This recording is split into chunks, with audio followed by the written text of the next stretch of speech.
What's going on, everybody? Welcome to week 4 of DraftKings picks. Coming off a very strange and unique, as they all are, week 3, which we'll go through some of the picks from last week, where we hit, where we missed, kind of where the process went well, where it went wrong, where were we lucky, and then kind of get into what we're going to look at for week 4. So jumping right in from last week, my main stack I had there was Kirk Cousins to Terrell Pryor, bringing it back with Amari Cooper. Felt like this game was going to go into shootout mode. It did not. Oakland, for one, really did not come to play. In hindsight, going across the country, maybe it was a little bit of a letdown spot, but that offense has looked like it was going to be taken off this year, taking a step forward. Just caught him on a bad week. Cousins did have an extremely good game. Exceeded value as a quarterback. Felt like my quarterback picks this week were actually pretty good. Just did not get him paired right. Had a couple big plays. I think Chris Thompson, the running back, had like a 70-yard touchdown, and just didn't hit on that. So, Pryor had a disappointing week at just 3.9 points. Did not hit value. And Amari Cooper and Crabtree both with just one catch each. I mean, I feel like that's a little bit of an anomaly game. I don't hate the idea here, the process we went through to get to this point. Just a little disappointed in the results. Obviously not a great week there. My unconventional stack that I went through was with Deshaun Kaiser to Rashard Higgins and bring it back with Jack Doyle of the Colts. And I'd said I just thought both teams' offenses were getting a little too much hate because these defenses were the real problem, both of these teams. And what do you know?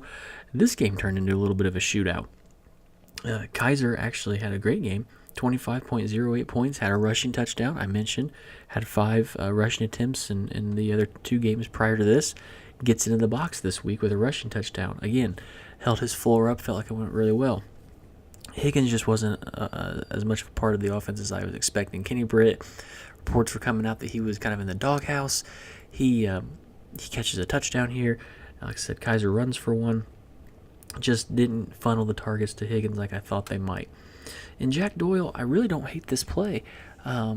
Jacoby Brissett had 2 rushing touchdowns in this game at the quarterback position, down there close to the end zone. Those are 2 touchdowns that very easily could have been thrown to a Jack Doyle. Ty gets a big play. I was kind of looking at him. I just kind of needed to see it from him first. He's not looked very good this year, and lo and behold, he did it. But Jack Doyle, I don't hate how I got to him. This game, the game flow happened as I thought it might. It just things did not go to the places I thought they might, so we were a little unlucky there. Ty Montgomery just did not quite hit value. Overall, that wasn't a killer play. I thought he was okay. Thought he was pretty chalky in what we had him in. Maybe a little expensive for where he's at now, but overall, not a great week. I don't hate the process on everything I went through to get there. Just a little disappointed in the results, and there was some fluky things that happened. But we got to do better going forward. So let's go forward. Talk about week 4 here, and what's my favorite game stack. And I'm going back to a rookie quarterback in a situation that I just find to be really good. We got a divisional game here, and we're going with Deshaun Watson to DeAndre Hopkins and bringing that back with Rashard Matthews, who was my darling from, I believe, week 1. So this game has a 43.5 Vegas total with just a 1.5 point spread. So close game, not looking like it's supposed to be a real high scoring game. But again, similar to that Colts-Browns game last week, I feel like this is a game that could exceed these point totals, and trying to figure out where that's going to happen at is what I'm looking at here. Now, Watson's coming off of a huge game. He threw for 300 yards, and that was against the Patriots Patriots at home, on the road at the Patriots. No rookie quarterback has ever beaten Bill Belichick or Tom Brady at home. And they're in Foxborough, and they just about did it. It was a great game. He looked great. And, overall, you got to be really impressed with that. Now, what you really like here is his rushing ability. Again, just like we talked about with Deshaun Kaiser. He had 2 rushing attempts in his first week. Then he went up to 5 and 8 last week. I believe he had a rushing touchdown last week. So, if he's going to continue to have 5 to 8 carries, again, if he can get that 40 yards, maybe we get lucky, he gets a touchdown. But if he has 40 yards, again, that's 4 points. That's like an extra touchdown pass for a quarterback. It raises that floor. Really like what I saw there and what I've been seeing, just how they're using them. Making the comparison to Dak from last year, obviously. But that'd be a great thing to shoot for. Hopkins on the other side here with him has had 16, 13, and just a paltry 8 targets last week, although he caught 7 balls in each game. So it was a little inefficient in the first couple games, but still, Watson is just looking his way constantly. And Hopkins is such a talent. If he's going to get that much volume, that many balls thrown his way, he's going to score touchdowns, he's going to score points, and then that's what we're looking for here if we can get a little bit higher than the Vegas total. So again, huge upside for both these players and this team. This team's heading in the right direction. Their defense can get turnovers, put them in good positions, and when you've got talent like this on the offensive side, it can really lead to some positives. So on the other side, bringing it back with Rashard Matthews, again, a guy I love. I love the talent, love what he's about. He continues to see targets. This year he's had 9, 5, and 10 targets. And those 10 targets last week led him to a score, which was against the Seahawks. So if he's going to get 10 targets and be able to score a touchdown against the Seahawks, I really don't have a problem here playing up against another really good defense. And the fact that I think, Tennessee is a really good team. They've got a lot of weapons. I think they can stay in this game even playing against a tough defense. And, it's an area where, he's coming off that good game, but maybe a lot of people aren't going to be on him because this Houston defense scares him off. I like to stack this game a little bit and think we can have some additional points here. So I want to go into some tight ends that I wanted to consider. Last week, had the Jack Doyle one in there. Didn't have a lot of discussion there. And this week's kind of an anomaly to figure out too. But I'm going to go with Jesse James out of Pittsburgh this week. Pittsburgh is on the road as a favorite. You like being on the road, but you don't like Ben being on the road. He has terrible splits on the road. It's been well documented. Just does not perform as well on the road.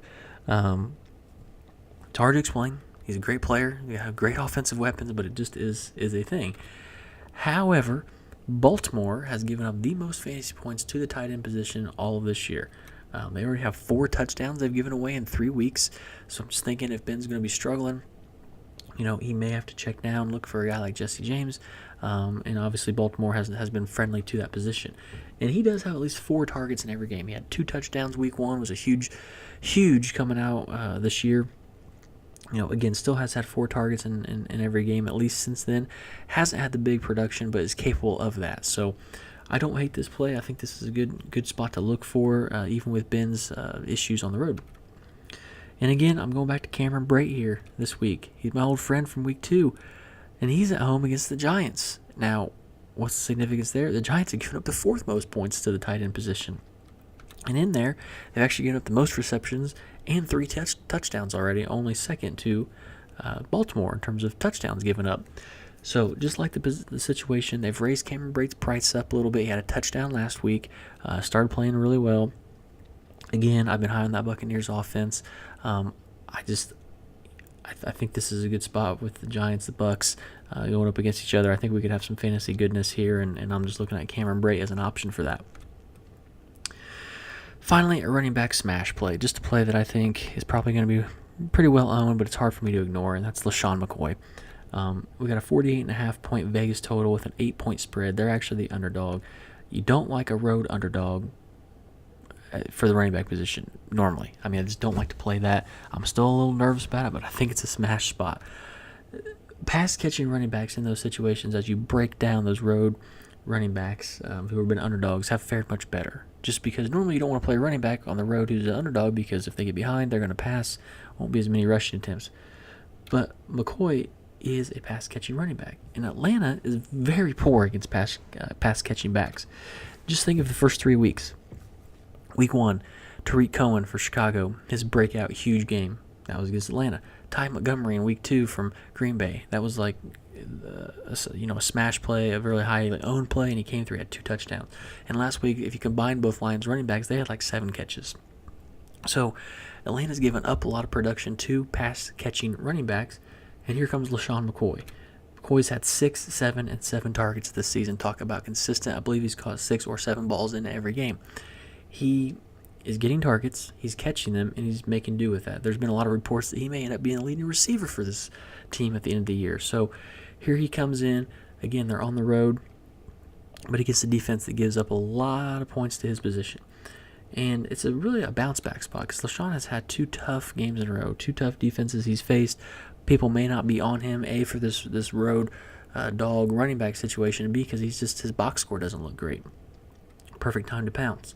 And even if the Bills are down here, I just think lots of pass catching could be in garbage time and LaShawn's somebody they're going to look to go to for that. So I'm not as fearful of him as a road running back. It's an underdog. His price is a little high, but he's setting up against this defense that's just perfect, a perfect spot for him to go up. So that's it. Those are my picks for week 4. Again, good luck to everyone. Hopefully we can continue to do better with our process, with the videos. Appreciate everyone's support and views. You can follow me anytime on Twitter at @mplanup. Ask some questions, like, subscribe, ask questions here on YouTube. Be happy to get some conversation going there. And like I said, good luck if you're playing this week, and we'll see you back here next week to review and pick for week 5.